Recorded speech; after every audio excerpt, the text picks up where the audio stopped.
He paid about $100,000. He got the premium version. The goal was the most famous peak on Earth. Bottled oxygen waited at high camp. Heated tents sat ready at base camp. A medical clinic housed a specialized pressure bag. This bag could fake a much lower altitude. He had reliable Wi-Fi and the hot food. Massage tables rested on cold rock and ice. Then the guide looked at the steep route. He said one very short sentence. "We turn around."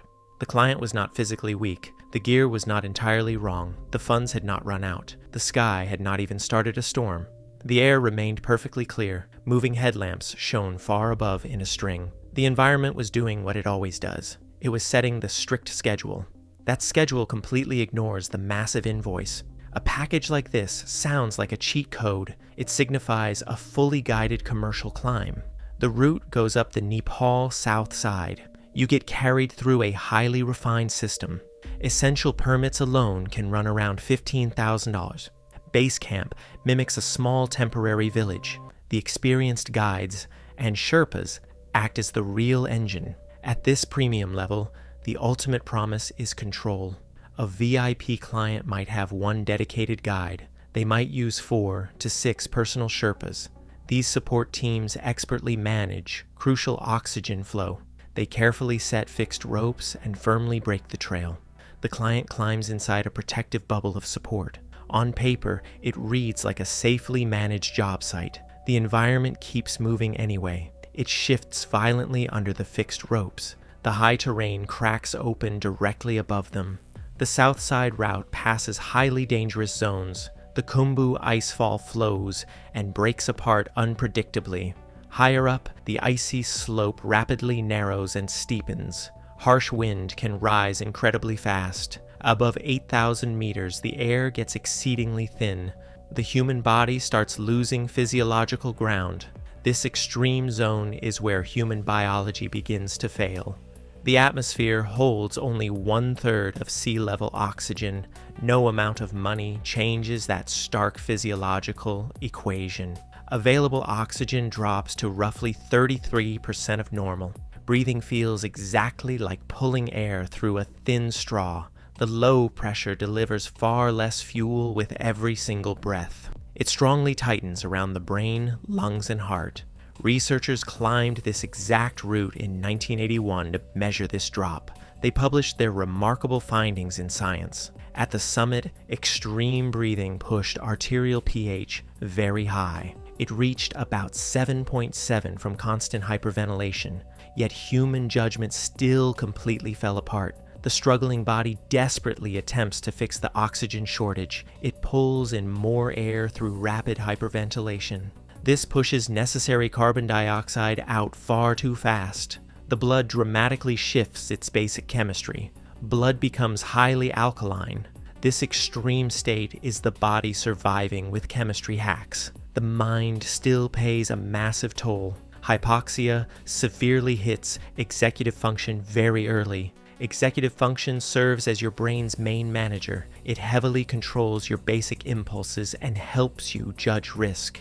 The vital prefrontal cortex is affected first. That is the specific part that spots a very bad idea. The extreme altitude attacks that crucial manager incredibly early. Someone simply ignores a highly visible storm line. Someone pushes dangerously far past a strict turnaround time. Someone completely fails to do basic math. Someone clumsily fumbles their essential gear. Someone insists the grave risk is actually very small. Cognitive tests above 26,000 feet show deeply alarming results. Simple math errors triple at that staggering height. Physical response times double completely. The environment does not just make you tired, it makes you entirely wrong. It makes you incredibly slow to notice you are wrong. Summit fever becomes a very real danger. The brain region measuring risk fails entirely first. A person feels very confident right when they should stop. Cerebellar oxygen deficits directly cause ataxia. Ataxia means you walk like you are heavily intoxicated. The brain regions guiding basic balance run extremely short on oxygen. The harsh terrain makes walking a straight line very hard. It makes a tiny step a massive project. The lungs and heart enter the exact same brutal fight. Low oxygen triggers the lungs to quickly constrict blood vessels. This heavily risks serious fluid buildup. It shows up as crackling breathing symptoms. This specific pattern is known as HAPE. The severe altitude forces blood through narrowing lung pathways. This rapidly raises pressure in the lung circulation. Fluid moves where it should absolutely not go. Breathing gets significantly worse. Oxygen levels drop even further. The high altitude continually tightens the biological clamp. Now the human heart attempts to save the system. Heart rates can reach past 150 beats per minute. The body desperately tries to compensate for the thin air. The environment forces the heart into extreme overdrive. Excess red cells heavily thicken the circulating blood. This significantly raises the serious risk of a stroke. Thicker blood moves much slower through very tiny vessels. This makes essential oxygen delivery incredibly difficult. The environment sets up a very vicious loop. The body's biological fixes create massive new problems. At 29,000 feet, something strange happens to strong climbers. They reach the top after months of intense planning.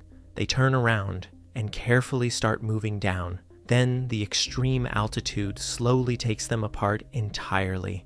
About 56% of fatalities happen during the descent. This specific data comes from long-term Himalayan Database records.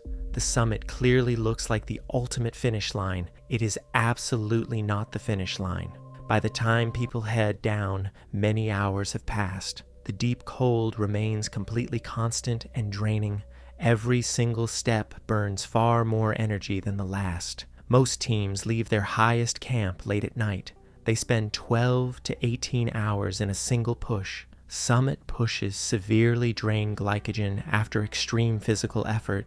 Glycogen serves as the body's vital quick energy supply. Depleted muscles start relying on emergency energy systems.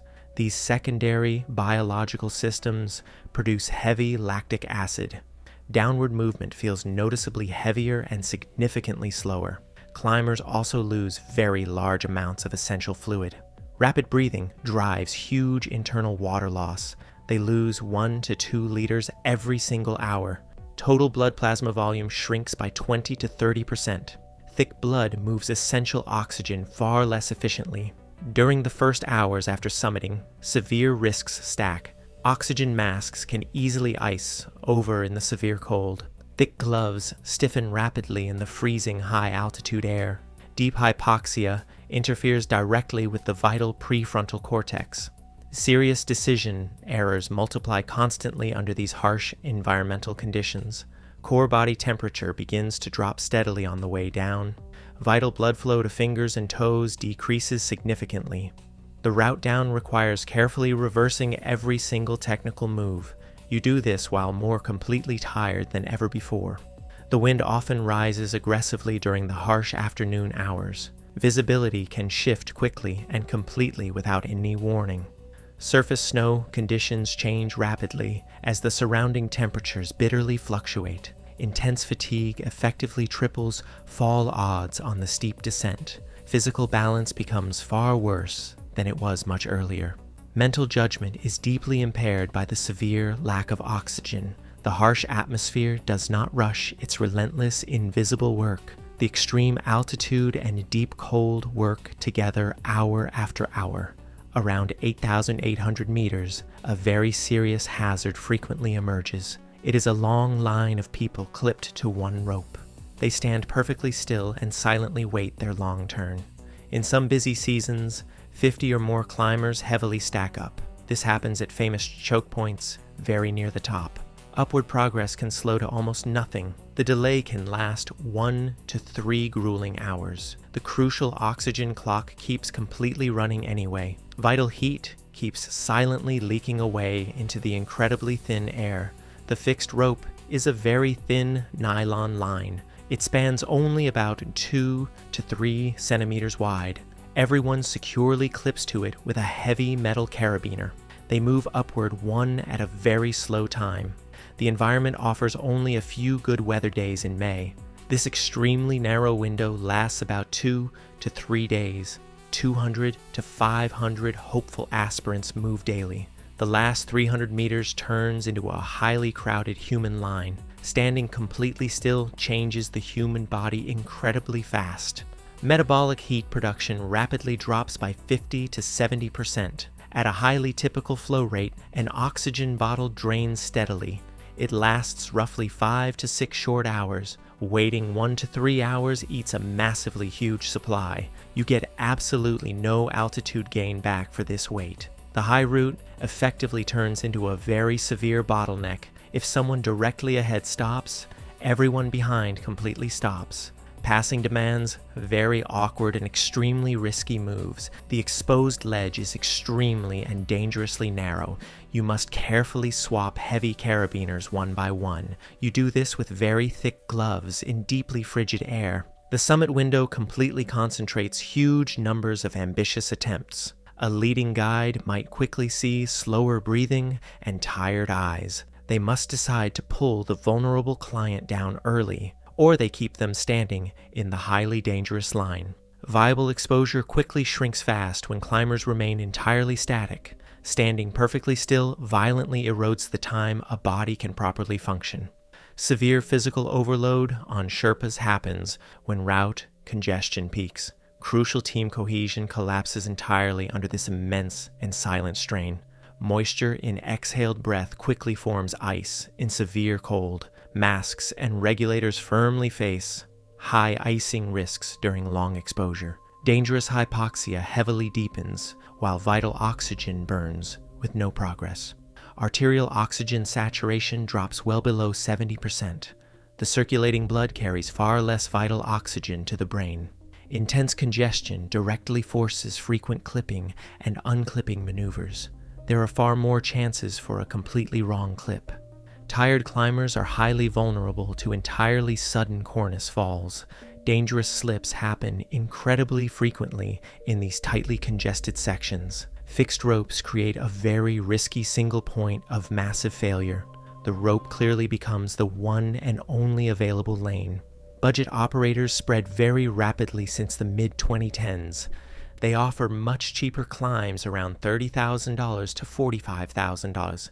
Lower cost strongly pulls in clients who skip highly required prerequisites. They might completely skip earlier and vital 7,000 meter peaks.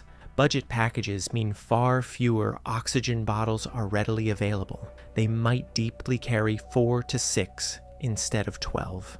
Guide ratios stretch dangerously to 1 guide for 8 clients. The dangerous human experience gap widens quite considerably.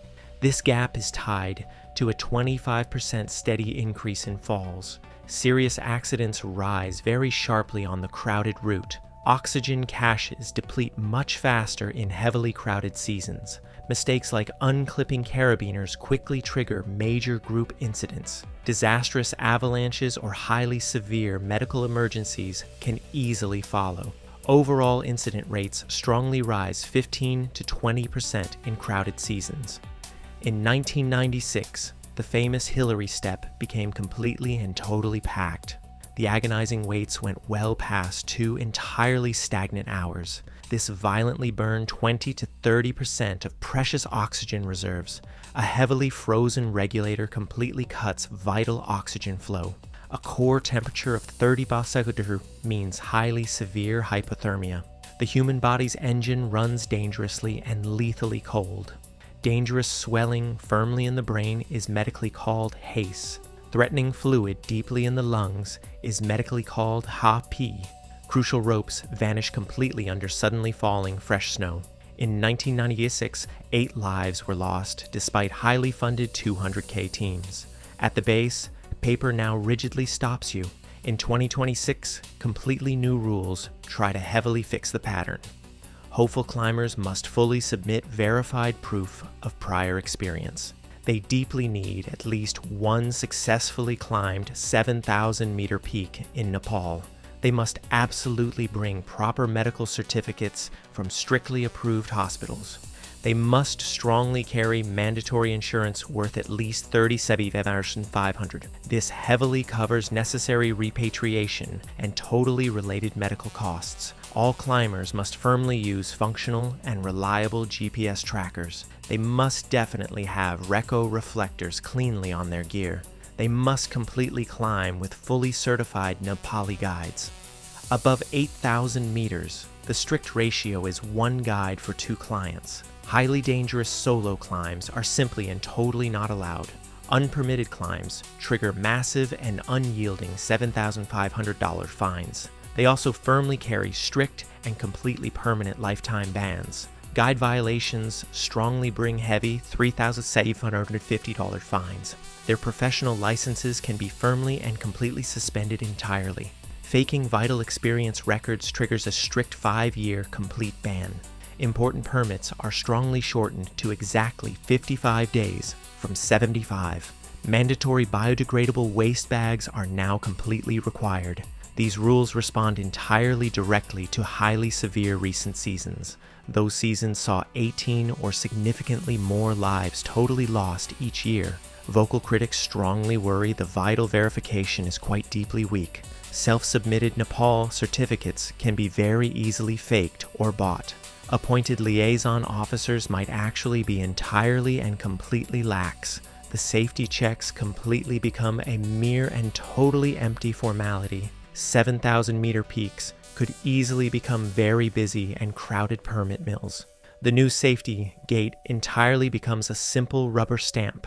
The rules strongly favor Nepali employment over totally rigorous vetting. They completely and totally ignore international experience entirely like Denali. They do absolutely not cap the total massive number of permits. Permits are the totally upstream control valve for huge major congestion.